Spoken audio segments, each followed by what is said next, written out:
Hello, everyone.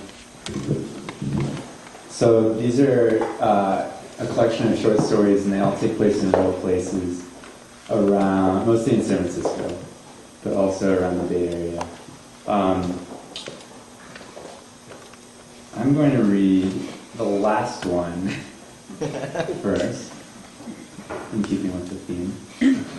And this one takes place, there's a restaurant along the Embarcadero called Water Bar. So this one takes place there.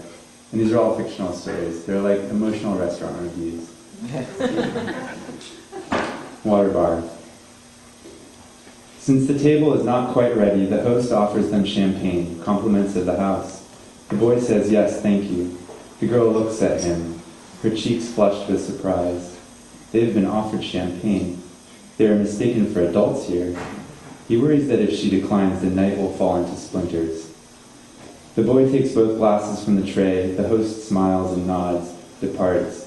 The boy clinks his glass with hers. Her lipstick prints the rim. He can draw her face from memory so long as he starts with her beauty mark. It is a dimple, actually a scar, she told him as they drove here, from a horse riding incident when she was 7. He has drawn her face in class, at home, on bus rides to tournament soccer games. He could never show her. Not yet, at least. Maybe after tonight. He is finished with his champagne. He does not know what to do, so he does not know what to say, so he peers into the glass. The residue of wine sits whitely, its fizziness exhausted. They are here because he asked her out. They are here and he does not know what to say. Her earrings are silver. I like your earrings. They remind me of a cello's neck. It took him many minutes to put the compliment together. And when it comes, he wonders if it's too contrived. It sounds contrived. They were my great-grandmother's. She was from a wealthy family. Tobacco, I think. Or was it paper? What can he possibly say about tobacco? Or paper? What can she? Where is their table? He's terrified of being found out. He wants to kiss her, but he has nowhere to take her. After dinner seems impossibly distant. He will kiss her. He will say love. He might say, "I love you." If he says it, he agonizes, standing in the entrance, shifting from foot to foot, holding his empty champagne flute like evidence. Water Bar.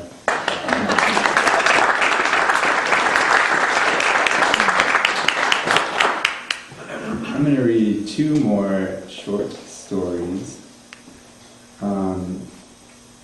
I'm going to go, this one is Revolution Cafe, which is in the Mission District.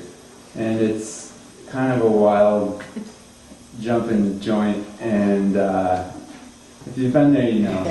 If you haven't, hopefully this gives you an idea.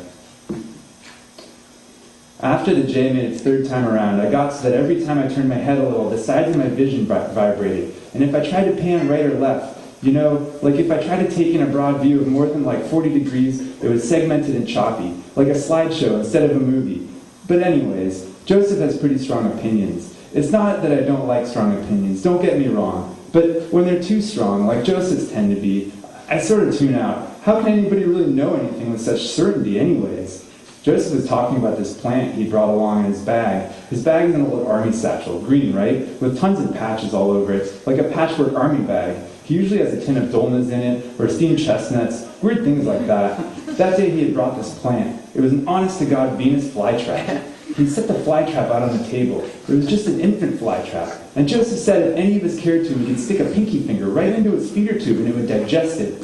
So I had my slideshow vision going on, and I realized that if the Venus flytrap tried anything funny, I could move faster than it could.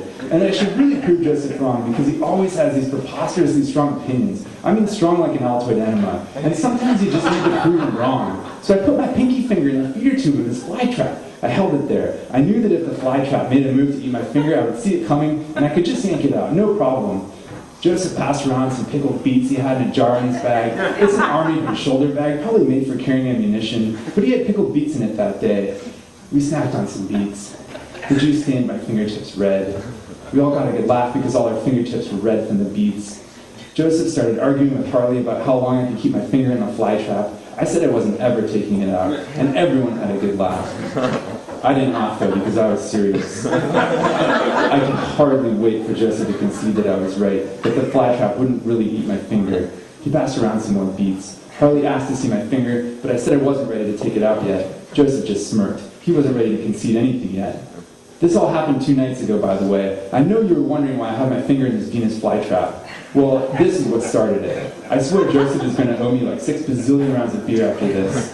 So now there's 2 factions. There's some people that say nothing's happening at all. But there's other people saying that when I pull my hand back, there won't be a pinky finger left. But they're full of it. I know it's no problem. I think I'd know if something was eating me, you know?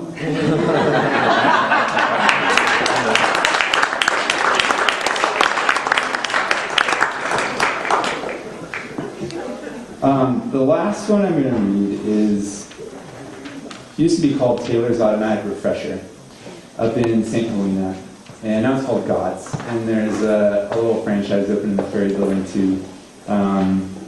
This one takes place in the one up in the Napa Valley. God's Roadside. She hadn't anticipated the heat, and her dress stuck to her back and caught on her hips and legs as she walked. Every few steps she would try to pull it from her damp skin without anyone noticing, and she worried that her awkward tugging made it look like she was scratching at some kind of skin rash. The tiny doses of wine from tasting at different wineries had added up to a sum that caused the day to seem too bright, and she squinted as they made their way to the line at the burger stand.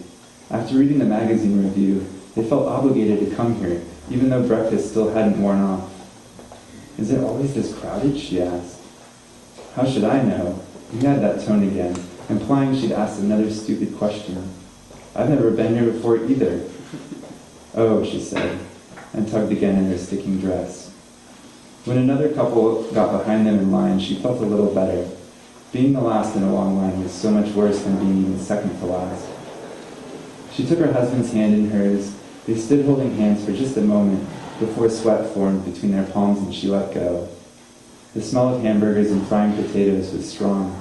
She stood dizzy from the wine and thirsty from the dry California heat and blind from the glowering sun. Her new ring felt too tight, and she touched it with her thumb. All of a sudden, she wanted very badly to run back to the rental car alone and speed off. She wanted to be out of this line, out of this ring, out of this dress, and gone. Maybe she could make it to Canada before nightfall. She wasn't sure. She had never been to Canada, but it sounded very nice right now. It sounded like a cold river. Thank you.